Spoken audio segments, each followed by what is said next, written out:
পরিবার শব্দটি শুনলেই আমাদের চোখে ভাসে ভিটে বাড়ি, ইট পাথরের দেয়াল, উঠানে ফুল ফলের গাছ দিয়ে একটি নিরাপদ আবাস। কিন্তু বাংলাদেশের উপকূলে এমন একটি জনগোষ্ঠী আছে যাদের ঠিকানা ভাসছে একটি নৌকায়। তাদের জন্ম, বেড়ে ওঠা, ভালোবাসা, এমনকি শেষ বিদায় সবটাই নৌকায়।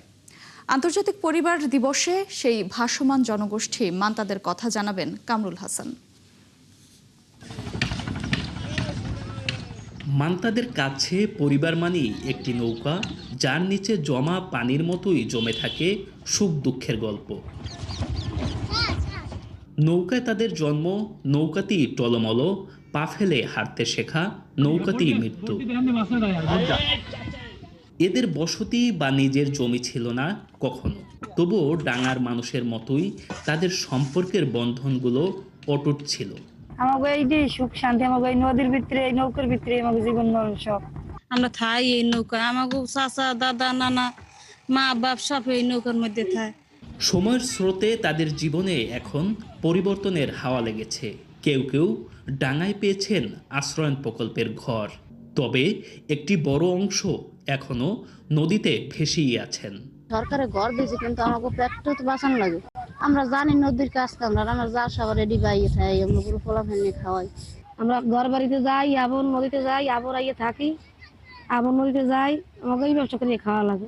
একসময় এই জনগোষ্ঠীর জন্য শিক্ষা ছিল স্বপ্নের মতো। স্কুলের বারান্দায় তাদের পা না পড়লেও এখন তারা চান সন্তানদের হাতে বই তুলে দিতে।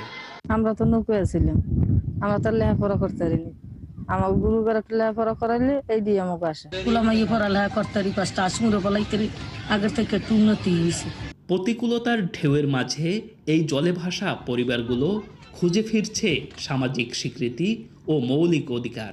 ইদানিং লক্ষ্য করা যাচ্ছে ওদের মধ্যে ছেলে মেয়েদেরকে স্কুলে পাঠানোর প্রবণতা, এটা একটা ভালো দিক।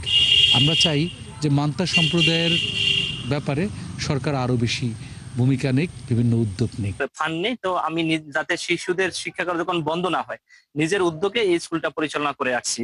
তবে আমি চাচ্ছি যেন স্কুলটা ভবিষ্যতের জন্য বন্ধ না হয়, কারণ ওদের পাশাপাশি কোনো স্কুল নেই। শিক্ষা, স্বাস্থ্য, বাসস্থান সহ মৌলিক অধিকারগুলো নিশ্চিত না হলে এই ভাসমান জনগোষ্ঠী হয়তো চিরকালই থেকে যাবে দেশের মূল জনগোষ্ঠীর আড়ালে।